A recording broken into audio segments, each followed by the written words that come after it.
आणि आज secret lunch बॉक्समध्ये आपण एक मेथीची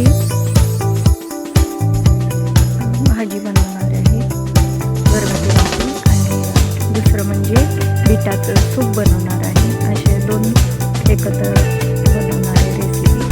तर त्यासाठी मेथी मी स्वच्छ धुवून घेतली आहे.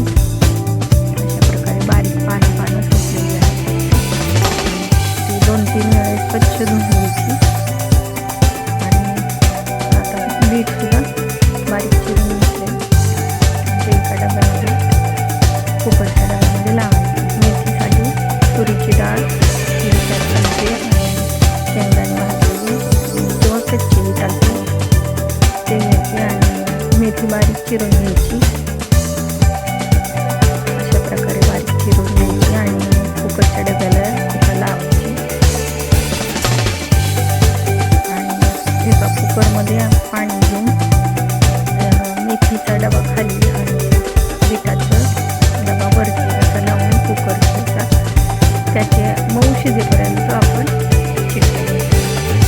आता ठेचा बनवायचा आहे. त्यासाठी कोथिंबीर, मिरच्या, लसूण, 10-12 पाकळ्या आणि आलं असं सगळं मिरच्यांचे तुकडे करून घ्यायचे आणि असं सगळं मिक्सरच्या एका भांड्यात मी काढून घेते.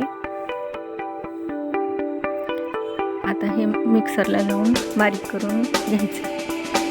अशा प्रकारे तयार झाला ठेचा. तर हे मेथीसाठी लागणार आहे. आणि आता बिटाचं बघितलं, चेक करून छान शिजले. तसंच मेथी पण शिजली आहे. तर मेथीमध्ये आपण बेसनचं पीठ घालून घ्यायचं आहे. थोडंसं पाणी घालायचं आणि गरगटून घ्यायचं व्यवस्थित. अशा प्रकारे व्यवस्थित गरगटून घ्यायचं.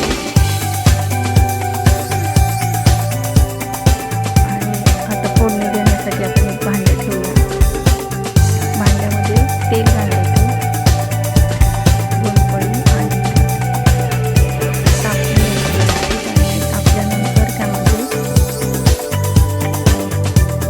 जिरे, मोहरी 1 चमचा घालायचे.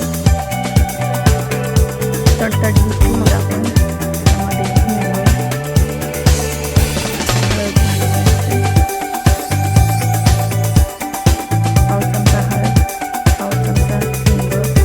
तर आपण मिरचीचा ठेचा बनवला होता तो घालायचा आहे 1 चमचा.